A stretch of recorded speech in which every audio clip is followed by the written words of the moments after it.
오늘 한 번 더 이번 주까지만 제가 앉아서 진행하겠습니다. 아마 다음 주에는 가능하지 않을까 싶은데요. 제대로 걷는다는 게 참 행복한 거예요. 못 느끼고 있는 거죠. 그러니까 건강할 때는 잘 못 느끼다가 아프면 그 소중함을 알지요. 그래서 때로는 우리에게 다가오는 고통이나 고난이 축복이 되기도 해요. 그러니까 유혹과 시험은 분명히 달라요. 사탄은 목적이 우리를 유혹하기 위한 시험이에요. 목적이 다르죠. 악하죠.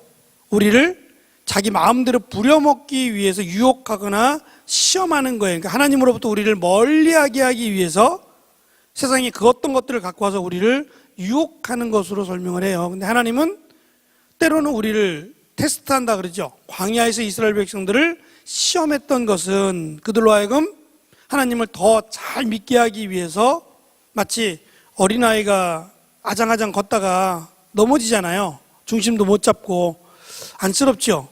그럼 달려가서 얼른 안아주고 하면 걷기 쉽지 않아요. 때로는 넘어지고 또 쓰러지고 다치기도 하고 이러면서 본인에게 필요한 힘들이 생기잖아요. 살아가야 될 일들이 우리에게 많은데 그 일들 가운데 이것이 시험인지 아니면 유혹인지 이걸 명확하게 구분짓는 방법은 뭐냐면 내가 지금 하나님께 더 가까이 가고 있다라고 하면 시험이에요. 근데 하나님과 점점 멀어지고 있다고 생각하면 이거는 사탄의 유혹일 가능성이 많아요. 그러면 빨리 벗어나야 돼요. 사탄은 우리를 봐주지 않습니다. 살살살 다뤄서 그러지 않아요. 어떻게 하든지 우리를 한 번에 넘어뜨리려고 노력을 해요. 그래서 참 이해가 잘 안 되는 것은 건강한 사람도 또는 최고의 엘리트 계층에 있는 지식인들도 넘어간다는 거예요. 참 이해가 잘 안 돼요. 어떻게 그렇게 넘어갈 수 있을까? 살아온 자기의 삶을 봐도 그렇게 쉽게 넘어가지 않는데 사탄의 유혹에 빠지고 넘어가고 막 이단으로 가는 그런 것들을 보면 참 이해가 되지 않아요. 그러니까 사탄은 우리를 너무도 잘 알고 우리를 어떻게 하면 이기는지 그것만 연구한다고 생각하시면 돼요. 사람마다 어떤 사람은 이것이 약하고 이것이 강하고 그러거든요. 다 알죠? 그래서 어떻게 하든지 우리를 넘어뜨리게 하는 일에 최선을 다합니다. 그래서 사도 바울이 강조한 것처럼 깨어서 기도하라. 예수님께서도 자주 강조하셨지만 깨어서 기도하라라고 하는 얘기는 결국 우리가 사탄의 유혹에서 사탄의 시험에서 이기는 방법이기 때문에 그래요. 그러니까 말씀과 기도하는 일 그리고 하나님을 찬송하는 일에 사탄은 제일 싫어하니까 그 일에 힘쓰는 것이 우리의 신앙을 끝까지 달리기라고 생각하면 완주하는 방법이라고 생각하시면 돼요. 그래서 난 기도 안 해도 돼. 나는 말씀 안 읽어도 돼. 라고 하는 잘못된 착각에 빠져 살지 않기를 바랍니다. 지금까지 우리는 요한복음에 나타난 7가지 표적이라고 하는 세메이아라고 하는 단어를 살펴봤어요. 그래서 물이 포도주가 되는 첫 번째 표적부터 해서 마지막 죽었던 나사로가 다시 살아나는 표적, 이 표적들을 통해서 결국 예수님은 누구냐? 단순히 병자를 고치시는 분, 그렇게 설명하고 싶지 않은 거예요. 그러니까 38년 된 병자를 고쳐주신 것은 그 사람이 믿음이 있어서 그렇지 않다는 거잖아요. 믿음이 없어도 불쌍히 여기시면 고쳐주신다. 때로는 그냥 일어나 걸어라 그렇게 말하면 쉬운데 흙에다가 침을 뱉어서 복잡하죠. 손으로 이겨서 그걸 눈에 붙여주고 실로암 연못에 가서 씻으라고. 왜 이렇게 하셨을까라고 물어보면 물론 예수님 마음이죠. 예수님 마음이지만 당시에 사용되고 있던 병자를 고치면서 돈을 받고 했던 그런 일들을 통해서도 다가가신다는 거예요. 그러니까 말씀으로도 충분히 낫게 하실 수 있지만 또 어떤 행위를 통해서 예수님은 고쳐주기도 하신다. 어쨌든 꼭 믿음이 있어야만 예수님은 고쳐주신 것도 아니었다는 거예요. 그냥 불쌍히 여기시고 우리를 긍휼히 여기시면 고쳐주기도 하세요. 이스라엘 백성들이 430년이에요. 430년 동안 애굽에 살면서 가장 강력한 나라였어요. 그때가 모세 당시에는 가장 강력한 나라의 보호를 받으면서 살게 돼요. 그 전까지만 해도 가나안 땅에 살면서 이리 치고받고 저리 치고받고 수많은 강대국들 사이에서 막 피해 다니고 살았어요. 근데 이제는 보란 듯이 애굽의 보호를 받으면서 거기서 양을 치며 살게 되죠. 근데 결국 그것이 하나님을 떠나게 되는 계기가 돼요. 안전하게 이제는 마음 편하게 살 수 있다라는 것이 우리 하나님을 떠나게 돼서 430년 동안 하나님을 찾지 않아요. 그런데 하나님께서 그들을 찾아오셨어요. 그럼 정말 그들이 이제는 회개하고 하나님을 정말 찾았기 때문이냐? 그거는 극소수에 불과해요. 하나님을 찾은 것은 다 찾은 게 아니라 정말 극소수에 불과해요. 심지어는 광야길을 걸어가면서도 하나님을 원망했던 이스라엘 백성들이니까 믿음이 없다고 보시면 돼요. 몇몇 사람을 제외하고는 믿음이 없어요. 그래도 하나님은 그 몇몇 사람들을 통해서, 아니 없다고 해도 하나님이 불쌍히 여기셔서 이스라엘을 출애굽시켜 주신단 말이죠. 그래서 우리가 가능하면 하나님 나를 인도해 달라고, 나를 불쌍히 여겨 달라고 기도하는 일이 굉장히 중요해요. 어떻게 인도하실지 모르니까.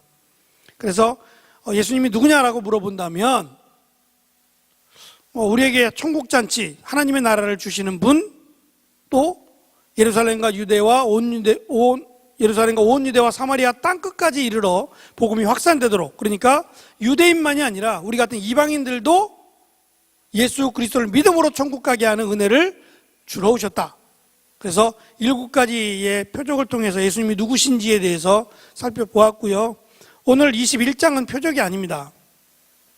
그래서 어떤 사람들은 이 21장은 나중에 첨부된 거다, 20장까지가 요한복음이고 첨부된 거다라고 하고 주장하는 사람이 있어요. 그 이유가 있는데 20장 30절을 잠깐 보세요. 20장 30절, 요한복음 20장 30절을 보면 요한복음을 기록한 목적을 써놨어요. 예수께서 제자들 앞에서 이 책에 기록되지 아니한 다른 표적도 많이 행하셨으나 오직 이것을 기록하면 너희로 예수께서 하나님의 아들 그리스도이심을 믿게 하려 하며 또 너희로 믿고 그 이름을 힘입어 생명을 얻게 하려 함이니라. 다 얘기한 것 같잖아요. 이 책을 기록한 목적까지 얘기했으니까 다 끝난 것 같아요.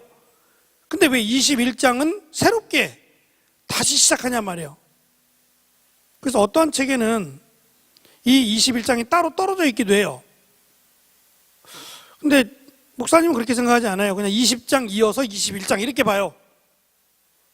잘 이해가 되지 않는다고 해서 이거 21장은 따로 오면 나중에 누가 붙여놓은 거야, 그렇게 보고 싶지 않아요. 20장과 더불어서 21장은 20장과 연결된 21장이다 이렇게 보고 있어요. 21장에 가면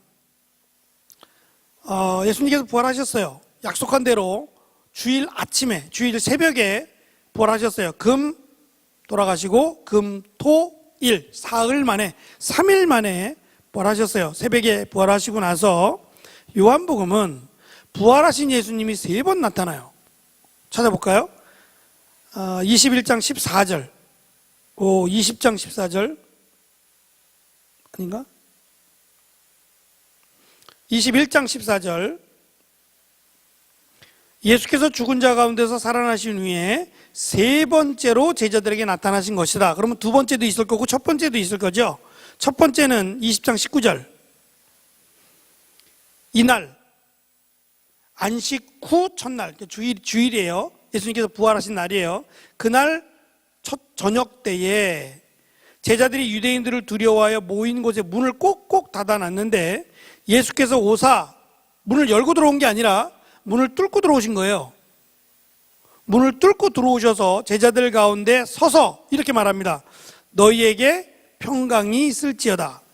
그런데 이 제자들 가운데 누가 없었느냐 하면 도마가 없었어요.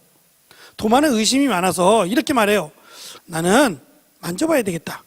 예수님 옆구리에 손도 넣어보고 예수님 이 못자국도 만져봐야만 내가 믿겠다고 얘기했어요. 그리고 나서 20장 26절, 8일이 지났어요.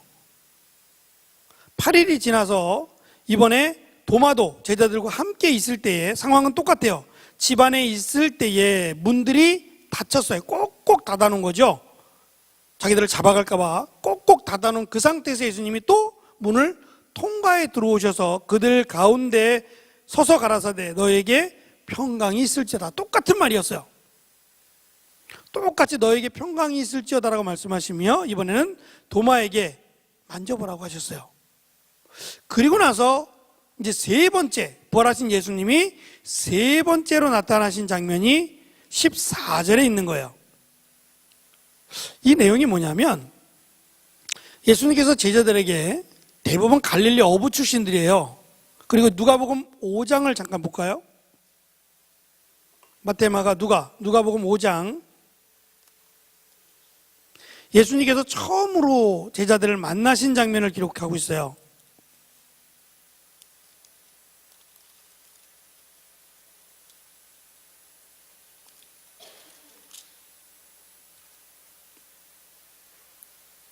누가복음 5장 1절부터 보면 이날도 갈릴리 호수 또는 게네사렛 호수, 디베레아 바다 똑같은 말이에요. 그러니까 어디에서 보고 부르느냐에 따라서 이름이 다른 거지, 똑같은 갈릴리 호수라고 제가 말씀을 드렸고, 바다가 아니에요. 호수인데 워낙 넓으니까 20km 가까이 된다 그랬잖아요. 그러니까 한 5km만 돼도 굉장히 거의 안 보이거든요. 그치? 근데 20km면 이건 엄청난 호수죠. 그래서 당시에는 바다라고도 불렀다. 바다는 짠물은 아니에요. 민물인데. 여기에 보면 밤이 맞도록 그물을 던졌어요. 낚시가 아니고 그물을 던졌는데 한 마리도 못 잡아요. 이건 기적이에요. 갈릴리 호수는 물고기가 24가지 종류가 살아요. 민물 중에 24가지가 살아요. 우리가 알지 못하는 물고기도 굉장히 많을 거예요. 거기에는 두 가지로 나눈다 그랬죠, 물고기를. 하나는 정결한 물고기, 지느러미가 있고 아가미가 있는, 비늘이 있는 정결한 물고기로 나누고, 또 하나는 부정한 물고기로 나눠요. 그러니까 싱싱한 물고기, 뭐 좀 상한 물고기 이런 식으로 나누지 않고 이스라엘 백성들은 정결한 물고기, 뭐 예를 들면 짐승도 그렇죠. 소고기는 먹어요. 돼지고기는 안 먹죠. 구분이 있지만 되새김질을 안 하니까 돼지는 부정한 짐승이 돼요. 그러니까 굽도 있고 되새김질도 하는 것은 정결한 짐승, 양이나 염소나 소는 정결한 짐승, 돼지나 닭은 부정한 짐승이죠. 부정한 게 맛있어요. 여러분 치킨 좋아하잖아요. 이스라엘 백성들 치킨 안 먹어요. 부정한 짐승이라니까. 지금도 닭 안 먹어요. 맛있잖아요. 솔직히 소고기보다 돼지고기가 훨씬 맛있어요. 외국에 가면 가격이 이렇게 형성이 되어 있는데요, 제일 싼 게 소고기예요. 우리는 거꾸로 되어 있지만 대부분의 외국은 소고기가 제일 싼 거예요.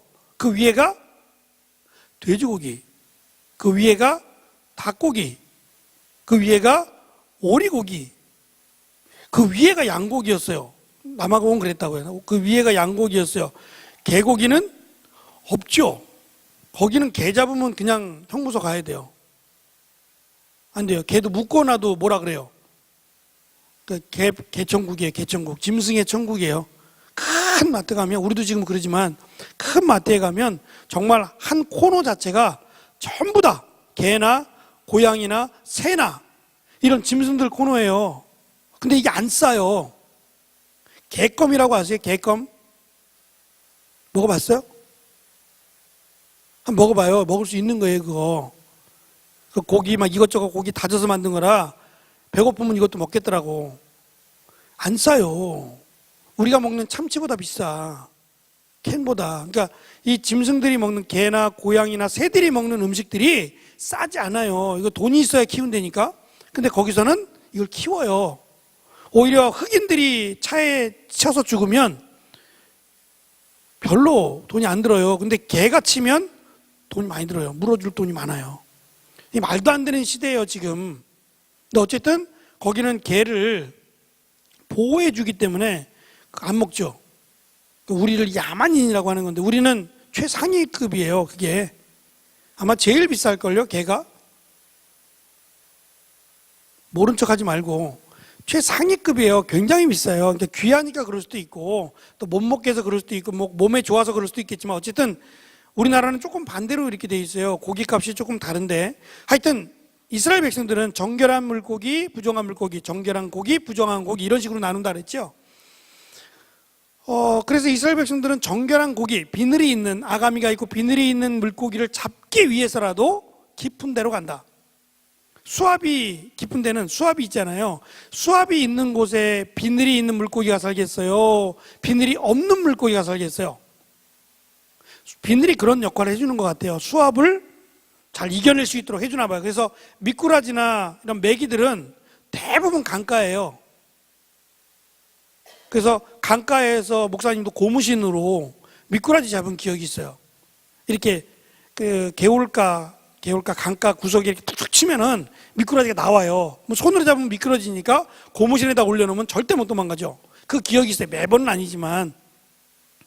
그러니까 부정한 물고기들은 이 강가에 주로 살아요. 그래서 이스라엘 백성들은, 특히 어부들은 깊은 데로 가자. 깊은 데로. 거기에는 부정한 물고기가 없을 거라는 생각이죠. 그래서 깊은 곳에 가서 그물을 던졌어요. 근데 한 마리도 못 잡아. 24가지나 있다니까요. 종류가 굉장히 많은 거잖아요. 24가지 중에 부정하든 안 부정하든 간에 어떻게 한 마리도 못 잡냐고. 물고기가 단합했어요? 오늘은 여기 가지 마. 그리고 다른 곳으로 갔나요? 그럴 리가 없죠. 한 마리도 못 잡아요. 그때 예수님께서 베드로에게 말씀하셨어요. 깊은 데로 가서 그물을 내려 고기를 잡으라 했었어요. 밤새도록 깊은 데 갔어요. 근데 한 마리도 못 잡았는데 또 말씀하시기를 깊은 데로 가라. 그때 베드로가 이렇게 말을 해요. 선생님이요, 우리들이 5장 5절인데 밤이 맞도록 수고를 하였으되 얻은 것이 없지만은 말씀에 의지하여 내가 그물을 내리리이다. 이게 첫 번째 예수님을 만난 장면이에요. 그리고 그물을 내렸다 올렸더니 그물이 찢어지도록 가득 고기가 한 번에, 그것도 찬 거예요. 그래서 혼자 못 들고 친구들을 불러다가 배에다 올려놓고, 이렇게까지 하시는 분은 하나님이다, 또는 하나님이 보내신 자다라고 하는 두려움이 생겨서 그 자리에 엎드렸을 때 예수님께서 하신 말씀이 뭐였냐면, 8절에 가면 시몬 베드로가 이를 보고 예수의 무릎 아래 엎드려 가로되 주여 나를 떠나소서 나는 죄인이로소이다 라고 말을 해요. 그때 예수님께서 베드로에게 하신 말씀은 이제후로는 내가 사람을 취하리라 라는 거예요. 사람을 낚는 어부가 되라는 거예요. 지금까지는 물고기를 낚는 어부로 살았는데 이제는 사람을 낚는 어부로 살아라. 이해 못했어요. 무슨 말인지. 당연히 이해 못해서 사람을 어떻게 낚아요? 그물을 던지면 사람 낚아요? 여기다 던져봐요 그물을? 그 말이 아닐 거 아니에요. 그러니까 베드로는 이 말이 무슨 말인지 도통 이해도 못했고 다 잊어버리고 살았어요. 그런데 이제 요한복음으로 넘어갔더니 예수님께서 십자가에 달려 돌아가시고 제자들은 원래 자기들이 했던 일을 하게 돼요. 기다리지 못하고 예수님이 찾아와야 되는 거니까 그냥 자기들이 있었던 원래 직업으로 돌아가서 베드로는 갈릴리에서 물고기를 잡고 있었는데 이날도 한 마리도 못 잡아요. 밤이 맞도록 그물을 던졌는데 한 마리도 못 잡아요. 무슨 생각할까요? 무서웠을까요? 안 무서웠을까요? 이런 일이 자기 인생에 한 번 더 있었잖아요. 처음 예수님을 만났을 때도 한 마리도 못 잡아요. 근데 이날도 밤새도록 던졌어요. 밤새도록 계속 던진 거예요. 근데 한 마리도 못 잡아요. 아마 오기가 나서 던졌는지 모르죠. 추울 텐데 말이에요. 몇 번 해보고 안 되면 그냥 가지. 밤새도록 그물을 던졌는데 못 잡아요. 그때 어디 멀리서 음성이 들려요. 이번에는 오른쪽에 던져보라는 거예요. 이스라엘 백성들은 깊은데, 제일 먼저 깊은데 던지고요. 두 번째로 던지는 곳은 오른쪽이에요. 그래서 어떤 사람은 왼손으로 글씨도 치고 왼손으로 식사도 하죠. 이스라엘 백성들의 글씨는 왼손으로 써요. 왼손으로 쓰면 우리 글씨는 오른쪽에서 왼쪽으로 가게 돼 있죠. 히브리어는 왼쪽에서 오른쪽으로 가게 돼 있어요. 오른쪽에서 왼쪽으로 가게 돼 있어요. 그러니까 왼손잡이가 딱 맞는 거예요. 글씨 쓰기에는 글씨만 왼손으로 써요. 다른 거는 다 오른손을 사용해요. 다 오른손을. 그래서 왼손잡이라는 것은 비아냥거리는 말로 들렸어요. 오른손을 잘 사용하지 못한다는 것은 부끄러운 일이었어요. 그러니까 가장 먼저 오른쪽에 그물을 던지는 것도 당연하죠. 왼쪽은 잘 안 던져요. 계속 오른쪽을 던지죠. 이쪽에 하나님의 은혜가 있고 하나님의 계획이 있다라고 믿었으니까 계속 오른쪽에다 그물을 던졌어요. 근데 이번에 던졌더니 153마리가 잡혔다라고 설명을 해요. 제가 지난 시간에 153마리에 대해서 설명을 한번 해보겠다고 했죠. 여러분들은 어떻게 생각해요? 모나미 볼펜이에요. 모나미 사장님이 예수님을 믿는 사람이다 보니까 여기 성경에 나와 있는 요한복음 21장에 있는 요 내용의 153 이걸 갖고 왔어요. 그래서 모나미 153이라고 한 거예요. 진짜로. 그래서 제가 찾아봤죠. 과연 모나미는 153을 어떻게 이해하고 있을까? 무슨 생각으로 153이라 그랬을까? 무슨 생각이었을 것 같아요? 돈을 많이 벌게 해달라고? 그물 한 번에 153마리면 적은 게 아니잖아요. 작은 물고기가 아니라면 153마리가 잡혔으면 많이 잡히는 거예요. 이것만 가지면 오늘 갖다 팔아서 오늘 먹고 사는 건 문제가 없을 정도니까 굉장히 많이 잡은 거예요. 한 번에 153마리니까. 그럼 왜 이 숫자를 셌을까요? 심심해서 요한은 숫자를 놀이를 좋아하니까 숫자를 한번 세보다 보니까 153마리까지 다 셌어. 그런 건 아닐 거예요. 왜냐하면 제가 처음에 바이블 아카데미를 시작하면서 비유하면서 숫자에 대한 이야기를 시작을 했어요. 숫자 3이라고 하는 숫자는 확인하기 위해서 하는 숫자다. 그래서 우리가 가위바위보 3세번 이런 것도 아마 영향을 받았을 거라고 얘기했고요. 7이라고 하는 숫자는 유대인들에게는 가장 좋은 숫자, 완벽한 숫자라고 얘기했고, 반대로 하나가 빠진 6은 가장 싫어하는 숫자. 우리는 4를 싫어하는데 이스라엘은 6을 싫어해요. 그래서 6이 3번, 확실한 6, 사탄의 숫자라는 거예요. 그러니까 이런 식으로 어떤 것을 설명할 때 그림을 그리고 싶어 한다 그랬죠. 그래서 숫자를 사용해서 그림을 그린다. 예를 들면 12. 그럼 우리는 12이면 연필 한 타스. 또 뭐가 있을까요? 12이면 12인 게 뭐가 있어요? 1년 12달. 시간 12시간. 맞네요. 생각해 보니까. 근데 이스라엘은 12 그러면 자기를 사랑하신 하나님이 12지파 이렇게 생각해요. 그래서 사도도 12사도를 세우신 거예요. 그러니까 12라고 하는 숫자는 하나님의 특별히 선택받은 사람들이라고 하는 의미가 있어요. 그냥 12시간, 12달 이런 의미보다는 그들에게는 특별한 의미가 있다는 거죠. 그러면 153이라고 하는 것은 어떤 의미가 있을까요? 학자들마다 의견이 조금씩 달라요. 제가 전에 공부했을 때의 내용도 달랐어요. 근데 저는 그게 잘 이해가 안 돼서 제가 읽어줄게요. 에스겔서에 보면 에스겔서 32장 3절인데요. 이런 말씀이 있어요. 주 여호와께서 이같이 말씀하셨느니라. 내가 많은 백성의 무리를 거느리고 내 그물을 내 위에 치고 그 그물로 너를 끌어오르리라 하는 말씀이에요. 그리고 에스겔서 47장에 가면 또 이런 말씀이 있어요. 또 이 강가에 어부가 설 것이니 엔게디에서부터 에네글라임까지 그물을 치는 곳이 될 것이라. 그 고기가 각기 종류를 따라 큰 바다의 고기같이 심이 많을 것이다 라는 말씀이에요. 이 말씀도 일리가 있어요. 베드로가 이제 앞으로 거두게 될, 낚게 될 153에 해당되는 수많은 사람들, 거기에는 어떤 물고기가 들어있는지 밝히진 않아요. 다 정결한 물고기인지 아니면 개 중에는 부정한 물고기가 들어있는지는 알 수 없어요. 근데 한 가지 제가 여러분들한테 설명한 게 하나 있는데, 물고기를 잡는 방법이 두 가지가 있어요. 구약에서는 한 가지밖에 없어요. 그물이에요.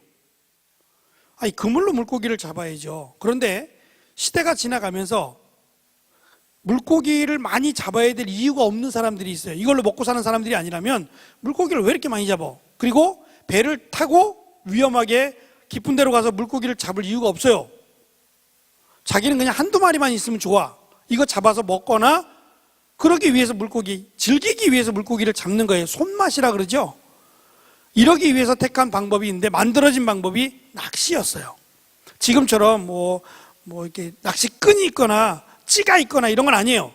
그런 건 아니지만 단단한 나무에다가 이렇게 쇠를 쳐서 이렇게 지금하고 비슷한 이렇게 고리를 만들었어요. 그리고 여기다가 작은 물고기 하나를 매달아 놔요.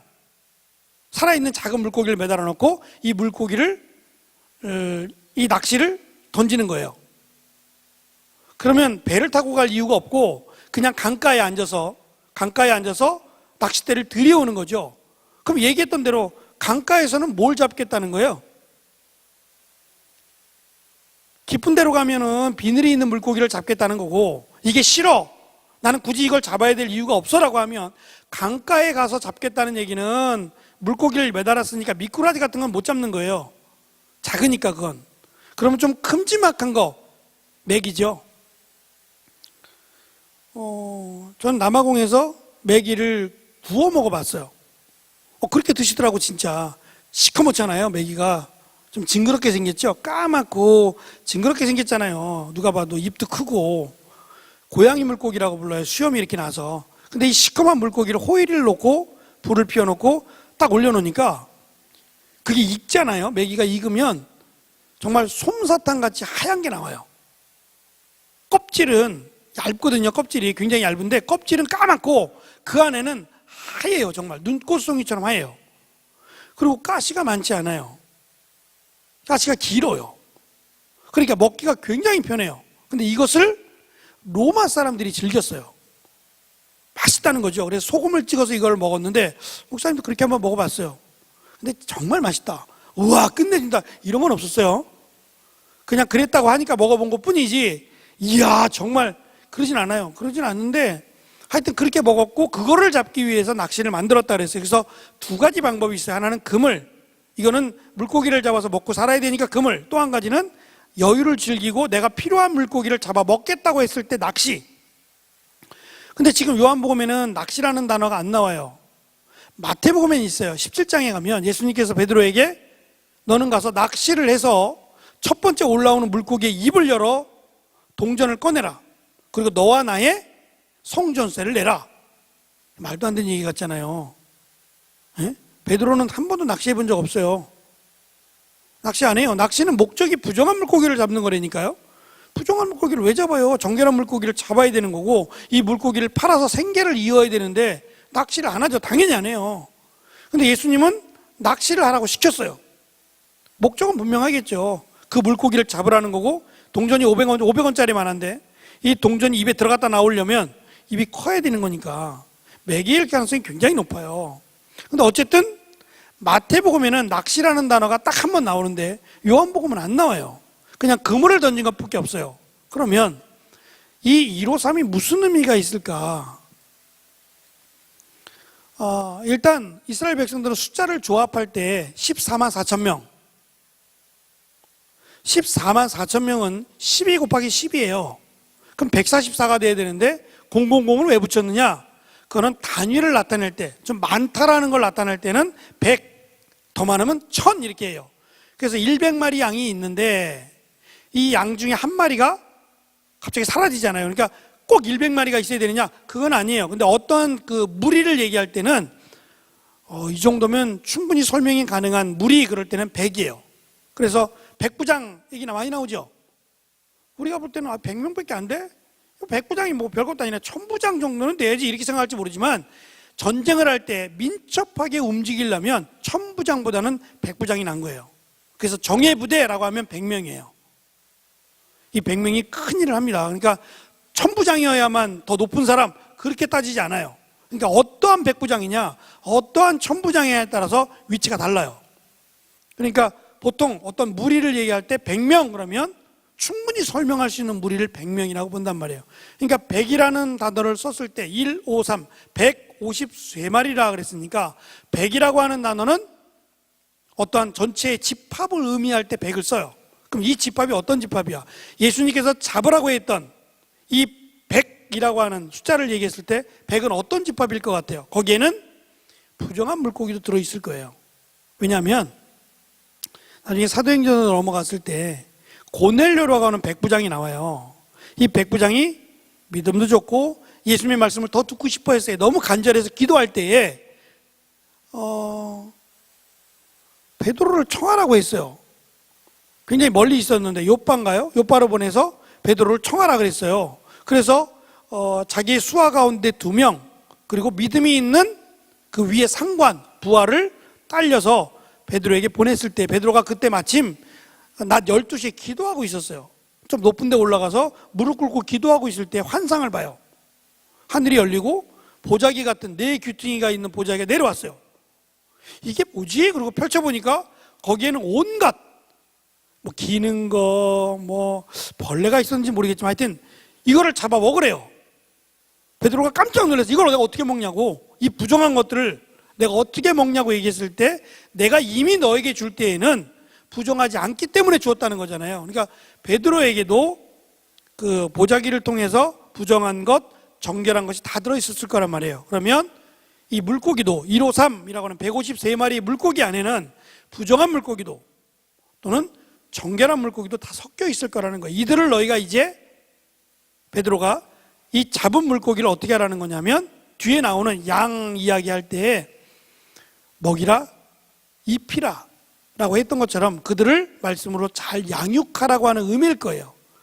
그럼 100이라는 의미가 그렇다면 50이라고 하는 의미는 또 뭘까? 50이라는 숫자는 잘 안 나와요, 성경에. 근데 마태복음에도 그렇고 50이라는 숫자를 강조할 때는 구약에서 특별히 희년이에요. 희년이에요. 이 희년은 형제들 간에 이 100명의 무리 가운데는 노예도 없고 다 형제 자매란 얘기겠죠. 그래서 희년의 기쁨, 하나님께서 다 용서해 주셨다고 하면 죄도 용서해 주시고 하나님이 용서해 주셨다고 하면 하나님의 새로운 백성으로서의 기쁨을 갖는 공동체가 되라는 의미가 아닐까라는 거예요. 그럼 마지막 셋이 남죠. 3이 남아요. 이 3은 요한복음에서 계속 강조하는 게 뭐냐면 하나님께 예배 드릴 때 어디서 예배를 드려야 받습니까? 라고 사마리아 여인이 물었을 때 그리심 산도 아니요 예루살렘도 아니요 라고 하면서 신령과 진리라는 말을 썼어요. 성령과 진리. 그러니까 과거에는, 구약에는 하나님밖에 없어요. 하나님, 유일하신 하나님, 그리고 또 다른 영, 이렇게 돼 있어요. 또는 천사가, 이런 표현을 쓰지 구약에는 엄격히 성령이라는 말이 없어요. 성령은 아직 자기의 모습을 드러내지 않으셨어요.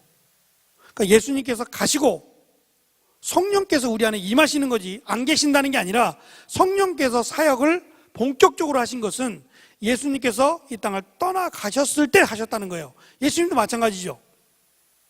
안 계셨다는 게 아니라 같이 계셨어요. 그래서 인간을 창조하실 때 우리의 형상을 따라 이런 복수를 썼을 때에도 성령도 예수님도 같이 계셨어요, 하나님과. 그러나 본격적으로 사역을 하신 것은 인간의 육신을 오셔서 우리의 죄를 대신하여 죽기 위해 오신 그 메시아 되시는 예수님으로 사역을 하신 거죠. 계셨지만 본격적으로 사역하셨던 게 그렇다는 거예요. 그래서 가장 중요하게 얘기하자면 요한복음에서는 하나님이 받으시는 예배, 하나님이 가장 중요하게 여기는 것은 하나님, 그리고 예수님, 또 하나 성령님이에요. 그래서 물과 성령으로 거듭나지 않으면 이라고 했을 때 이 죄를 사하는 것도 의미하지만 성령을 의미해요. 그래서 하나님과 예수님과 성령님이 없으면 그 공동체는 의미가 없어요. 저는 개인적으로 요한복음을 정리하면서 그렇게 정리를 했어요. 또 어떤 사람들은 1부터 17을 다 더해 보세요. 1 더하기 2 더하기 3, 1 더하기 2 더하기 더하기 3 더하기 4 더하기 5 한번 더해 보세요. 17까지. 수학이 빠르신 분들 1부터 17까지를 다 더하면 153이에요. 그냥 한 거지? 계산한 게 아니라 그냥 한 거지? 계산했어 벌써? 와우. 전 해봤어요. 계산기 옆에 놓고 1 더하기 2 더하기 3 더하기 17까지 해봤더니 딱 153이 돼요. 의미 없죠? 의미 없잖아. 뭐 1부터 17을 더하라는 게 어디서 나온 거야? 이게 뜬금없는 얘기고, 어떤 사람들은 게마트라라 그래가지고 이스라엘 백성들은 그 자기들이 쓰는 언어의 숫자가 있어요.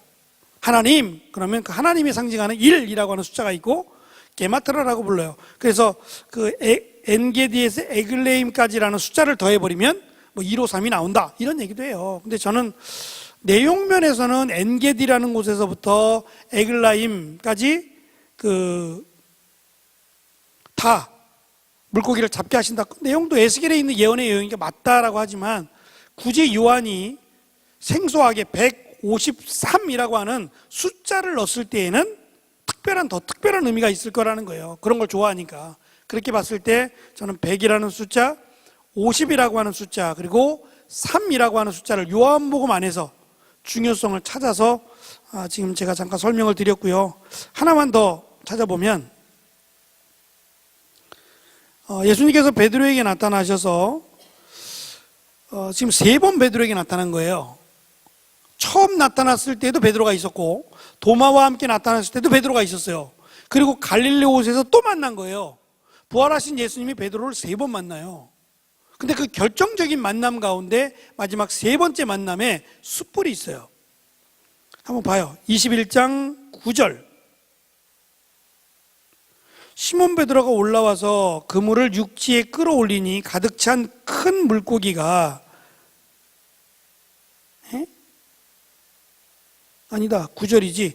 육지에 올라보니 숯불이 있는데, 이건 예수님이 준비한 거예요. 그 위에 생선이 놓여졌고 떡도 있더라. 그런데 베드로가 예수님을 3번 부인할 때 큰 숯불 옆에서 부인해요. 그러니까 숯불이라는 얘기는 꺼지지 않는 불이에요.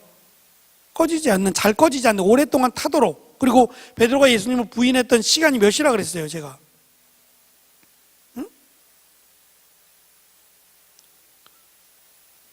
베드로가 예수님을 3번 부인했던 시간이 성경에는 나와요. 몇 시 이렇게 나오는 건 아니고, 닭이 울었다 그랬잖아요.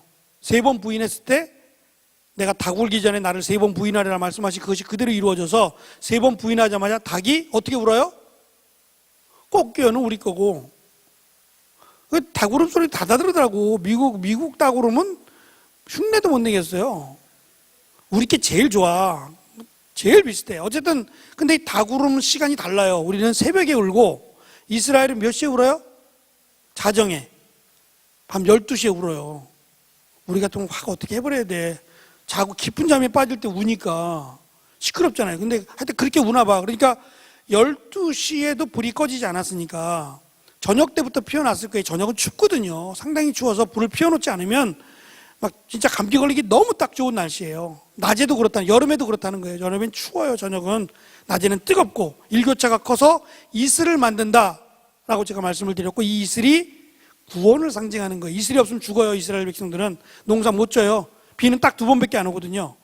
그러니까 2번밖에 안 오는 비 가지고 어떻게 농사를 져요? 그래서 돌 밑에 이슬이 깔리고 나면 오랫동안 밑이 축축해요. 그래서 포도 농사하기가 너무 좋다라는 말씀도 드렸어요. 어쨌든 이 숯불 앞에서, 그것도 3번씩이나 예수님이 만나주고 숯불 앞에서 예수님이 물어봐요. 네가 나를 사랑하느냐고. 그럼 어떻게 대답해야 돼요? 뭐라고 했어요? 처음에 뭐라 그랬죠, 베드로가? 15절에 가면 요한의 아들 시몬아, 구체적으로 불러요. 구체적으로. 그냥 베드로야 그렇게 아니라 누구누구의 아들이라는 것까지 밝혀서 요한의 아들인 시몬아, 내가 이 사람들보다 또는 이것들보다 나를 더 사랑하느냐 하시니 그러하다. 이런 말 안 썼을 거예요. 이거는 고대어인데 이거. 그러하외다. 이거는 지금 옛날 분들이 쓰는 말 아니에요? 그렇습니다. 이렇게 말하겠죠. 지금 쓰면 그렇습니다. 라고 말했을 거고, 내가 주를 사랑하는 줄 주께서 아시나이다. 이렇게 대답을 해요. 근데 여기서 예수님이 물으셨던 사랑하느냐라고 물었던 사랑은 아가페예요. 그리고 베드로는 필레오라고 얘기해요. 그러니까 베드로의 입장에서는 너무 부담스러운 거예요. 아가페의 사랑은 죽기까지 한 사랑 아니에요. 나를 위해 죽으신 그 사랑인데 나는 예수님을 위해서 죽을 자신은 없는 거예요. 그러니까 똑같이 대답할 수 없어요. 2번째로 예수님 물으셨을 때 필레오라고 물어요. 그러니까 베드로도 이번엔 자신 있게 필레오라고 대답을 해요. 근데 반복되는 거예요. 3번씩이나 물어봐요. 똑같은 말을. 얼마나 부담스럽겠어요. 그러면 예수님께서 베드로 골탕 좀 먹으라고, 네가 나 3번 부인했으니까 그때의 심정을 네가 알아? 한번 당해봐. 그러고 나서는 3번을 그냥 계속 물어봤겠냔 말이에요. 그러니까 여기에 관심을 두면 안 돼요. 예수님이 못할 거 알아요. 베드로가 이미 3번 부인한 이유가 뭔지를 지금 얘기하려고 하는 거예요. 베드로가 왜 예수님을 3번 부인했고 가룟 유다가 왜 예수님을 팔았어요? 돈 때문인 것 같잖아요. 아니면 내가 살려고 했기 때문이다. 죽을까 봐 살려고 했기 때문이다라고 말할 수 있겠지만 근본적인 이유는 뭐냐면 예수님을 사랑하지 않는 거예요. 지금 요한복음에서는 이 아가페라고 하는 단어가 다른 어떠한 성경에 비해서 굉장히 많이 나와요. 하나님은 사랑이다. 하나님이 세상을 이처럼 사랑하사 독생자를 주셨다. 그러니까 하나님의 사랑은 뭘로 드러나는 거냐면 자기 아들을 죽기까지 우리를 사랑하신 그 사랑을 자꾸 강조하려고 해요. 근데 그 사랑을 받았어요. 근데 우리는 왜 예수님을 사랑하지 못하느냐 이거예요. 그러면 그 사랑이 어떻게 드러나야 되느냐. 내가 예수님 사랑해요 라고 말하면 어떻게 드러나야 돼요? 말로 하는 거 말고. 내가 예수님 사랑해요 라고 말하면 어떻게 드러나야 사랑하는 거예요? 죽어도 내가 예수님을 따라가겠다. 그래야 이게 너무 험악한 얘기고, 예수님은 지금 그 말씀을 하고자 하는 게 아니라 못 지키니까 이거는 지금 우리가 읽었던 말씀 바로 뒤에 나오는 거예요. 네가 나를 사랑한다면 그 뒤에 나오는 내용이에요. 내 어린 양을 먹이라. 누구 양이에요? 누구 양? 잘 봐봐요. 베드로의 양이에요? 예수님의 양이에요? 예수님의 양이에요. 그러니까 베드로가 먹이고 입혀야 될 양은 베드로의 양이 아니에요. 우리 교회도 마찬가지예요. 한 사람 한 사람이 양이라고 따지면 우리 교회 모든 성도들은 누구 성도예요? 목사님? 아니에요. 예수님이에요. 예수님의 양들을 맡아서 베드로에게 맡기신 것처럼 맡아서 잘 말씀대로 양육하는 일을 목사님들이 하는 거예요. 그러니까 제가 청년교구를 맡았으니까 여러분들은 제 양이에요? 아니에요. 제 양이 아니고 예수님의 양이에요. 그러면 저는 제 방식대로 여러분들을 케어하면 안 돼요. 예수님의 양으로서 케어해야 되는 거예요. 예수님께서 원하시는 방식, 예수님께서 가르쳐준 그대로를 여러분들에게 가르쳐주는 게 제가 해야 될 목자의 일이라는 거예요. 아시겠어요? 그러니까 정말 예수님을 사랑하면 양 한 마리 한 마리, 그래서 예수님께서 양 한 마리를 찾기 위해서 온 산과들을 찾아서 헤매고 찾은 것처럼 그 마음으로 하라는 거예요. 양을 먹이고 양을 입히라는 거예요. 그게 예수님을 사랑하는 방법이에요. 그러니까 한 영혼 한 영혼이 굉장히 소중하다는 거 아니에요. 그렇죠? 그러니까 그것이 예수님을 사랑하는 거다라는 말씀을 가르쳐주기 위해서 베드로에게 3번씩이나 동일한 질문을 하셨다는 거예요. 똑같은 얘기겠지만 베드로가 그물을 던져서 한 마리의 물고기도 잡지 못한 것, 예를 들어 실패했다고 치면 그 실패의 원인은 기술이 부족해서가 아니라는 거예요. 지금 이 내용과 예수님이 양을 빌려서 네가 나를 사랑하느냐고 묻고 양을 먹이라, 양을 치라, 양으로 옮겨졌어요. 처음엔 물고기였는데 그럼 물고기도 똑같다는 거예요. 한 마리도 잡지 못했어요. 그리고 잡았어요. 그럼 이제 뭐 해야 되느냐? 이 물고기로 뭘 해야 되느냐? 회 떠먹으라는 게 아니에요. 이것이 사람이라고 치면 이방인이든 유대인이든 양을 먹이고 양을 입히라 하는 것과 똑같다는 거예요. 그럼 왜 못 잡았느냐라고 하면 똑같은 거예요. 베드로가 예수님을 3번 부인했던 것과 똑같이 왜 물고기를 못 잡았느냐라고 하면 그가 실패했던 이유는 기술이 부족한 게 아니라 예수님을 절대적으로 믿지 못했기 때문이라는 거예요. 예수님을 절대적으로 믿었다면 못 잡았을 리가 없어요. 나중에 베드로가 이걸 깨닫게 돼요. 그래서 베드로 전서를 여러분들이 꼭 읽어보면 베드로가 완전 달라져요. 지금 복음서에서 마태, 마가, 누가, 요한복음에서 만나고 있는 베드로와 성령을 받고 나서 베드로 인생의 마지막을 기록하고 있는 베드로 전서 후서를 한번 보세요. 그러면 전혀 다른 사람을 만나는 것 같아요. 그만큼 변화가 된 거예요. 그리고 이제 예수님께서 내가 나를 사랑한다면 이라고 말씀하신 의미가 뭔지를 알게 돼요.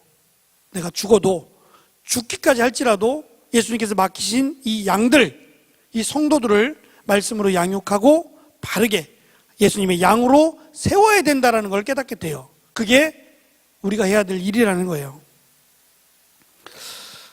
끝으로 한 가지 더 설명을 하면 베드로가 한 마리의 물고기를 잡지 못했던 시간이 밤이에요. 밤이 맞도록 이렇게 됐으니까 밤에 한 마리도 잡지 못했어요. 니고데모가 예수님께 질문하기 위해서 어떻게 하면 영생을 얻겠습니까? 라고 질문하기 위해서 예수님을 찾아온 시간 3장 2절에 보면 밤이에요. 또 가룟 유다가 예수님을 배반하려고 만찬의 자리를 떠난 것도 밤이에요. 요한복음에는 낮 또는 빛이라는 표현을 써요. 빛이 어두움을 이긴다, 어두움은 빛을 이기지 못한다고 해서 어두움과 빛을 설명하고 낮과 밤을 설명해요. 그래서 밤은 누구의 세력 가운데 있는 거냐면 사탄의 세력 가운데 있는 거로 설명해요. 어둡잖아요. 그래서 제자들이 예수님께서 무리를 걸어오실 때 밤 4경 새벽 2시에서 6시 사이인데 그때는 이 사탄이 지배하는, 유령이 지배하는 시간이에요. 그래서 거뭇거뭇하게 무리를 걸어오시는 예수님을 향해서 유령이다 라고 얘기했던 거예요. 이제 밤에 나가면 안 돼요. 알죠? 밤에는 사탄이 지배하는 시간이기 때문에 안 된다. 그럼 지금 저녁인데 지금 와야 되는데 어떻게 와? 라이트 비치고 오나요? 후레쉬 비춰서 환하게 해놓고 와야 되나요? 당시에는 그렇게 생각했다는 거예요. 영지주의에 의하면 어두움은 사탄의 시간, 낮은 하나님의 시간, 이런 식으로 설명을 하면서 베드로가 실패했던 시간 밤, 가룟 유다가 예수님을 부인했던 것도 밤. 이 얘기는 밤을 낮과 같이 살라는 거예요. 어차피 빛은 비추는 게 목적이에요. 그러면 어두움 가운데 가면 어두움이 물러가고 낮이 되죠. 그럼 우리가 가는 곳에는 뭐가 있어야 되냐면 빛이 있어야 되는 거예요. 어둠을 이길 수 있는 빛의 역할, 빛의 사명을 감당해야 된다는 거예요. 우리가 빛된 이유가 그거예요. 어둠을 몰아내고 이 어둠 가운데 빛의 역할을 해서 사람들이 빛을 보고 몰려올 수 있도록, 죽음의 길이 아니라 생명의 길로 올 수 있도록 우리가 언제든지, 화날 때는 잘 못 느끼겠지만 어두운 곳에 가면 얘는 예수 그리스도를 믿는 사람이구나, 얘는 하나님의 자녀구나 라고 하는 것을 드러내고 살라는 거예요. 그래서 밝을 때는 잘 못 느낄지라도 어두운 곳에 가면 빛으로서의 역할을 우리가 감당해서 많은 죽어가는 사람들이 어두움 가운데 있지 않고 빛 가운데로 찾아 나올 수 있도록 빛의 역할을 감당하라고 빛에 대한 설명이 있습니다. 이렇게 해서 요한복음 21장까지 요한복음에 있는 내용들을 표적을 통해서 살펴봤습니다. 모르겠습니다. 제가 요한복음 때문에 사실은 유학을 결정했어요. 지금도 뭐 요한복음을 다 아는 건 아니지만 사도 요한이 이 표현했던 풍성함을, 특히 이제 사랑이 많은데 이런 풍성함을 정말 배우고 싶었고 깨닫고 싶었고 알고 싶은 욕심에 요한복음 3장 16절 때문에 저는 갔어요. 성경을 제대로 공부해보자 라고 하는 욕심에 요한복음이 계기가 되어서 사실은 유학을 갔고, 뭐 그렇다고 요한복음을 다 아느냐, 그런 건 아니에요. 그런 건 아니고 어쨌든 요한복음을 만나게 될 때 여러분들에게 제가 설교를 하겠지만 표적을 7번을 다룰 기회는 없을 것 같아서 요한복음을 특별히 다루면서 7개의 표적을 함께 다루고, 마지막 요한복음 21장 3번 부인했던 베드로를 만나셔서 물고기를 153 153마리를 잡게 하시고 내가 나를 사랑하느냐 라고 3번 물으시면서 내 양을 먹여라, 내 양을 치라 라고 말씀하신 내용을 살펴보면서 요한복음을 마치려고 합니다. 혹시 요한복음을 여러분들이 좋아하는 사람들이 많은데 혹시 궁금한 점이 있나요? 요한복음 내에서 혹시 궁금하거나 알고 싶은 내용이 있습니까? 없네요. 그러면 이제 요한복음은 어쨌든 요거로 마치고 다음 주는 저희가 휴강입니다. 5월 9일. 그래서 같이 의논하기는 빨간 글자가 있는 화요일, 1년에 한 3번 되는 것 같아요. 그날은 미리 광고도 하겠지만 휴강입니다. 교회 전체가 행사를 갖지 않으니까 교회에 맞춰서 휴강을 하고요. 그 다음 주에는 제가 지금 계속 책을 찾아보고 있어요. 바울 서신을 했으면 좋겠는데 좀 어렵지 않을까라고 하는 고민도 있어서 계속 책을 찾아보고 있습니다. 어쨌든 다다음 주에는 새로운 말씀으로 함께 말씀을 배워보도록 하겠습니다. 여기까지 하겠습니다. 기도하겠습니다. 주님 감사합니다. 요한복음을 함께 공부하면서 예수님은 사랑이시다라고 하는 말씀을 가슴에 품습니다. 3번씩이나 부인했던 베드로에게 3번씩 부활하셔서 다가가시고 내가 나를 사랑해야 된다, 그래야 내 양을 먹이고 내 양을 칠 수 있다라고 하는 말씀, 153마리의 물고기를 잡게 하셔서 이제 내가 앞으로 잡아야 될, 그리고 생명을 전해야 될 수많은 사람들에 대한 내용도 요약해 주셨습니다. 말씀은 살아있고 생명력이 있어 우리의 심령골수를 찔러 쪼갠다고 가르쳐 준 것처럼 이 말씀이 우리의 삶의 은혜가 되게 하시고 이 말씀을 통해서 하나님을 더욱더 사랑해 가는 우리 모두가 될 수 있도록 하나님 인도해 주옵소서. 감사합니다. 참여하여 함께 은혜를 나누는 사랑하는 청년들에게도 더 큰 은혜와 능력으로 함께하여 주옵소서. 감사하며 예수님의 이름으로 기도합니다.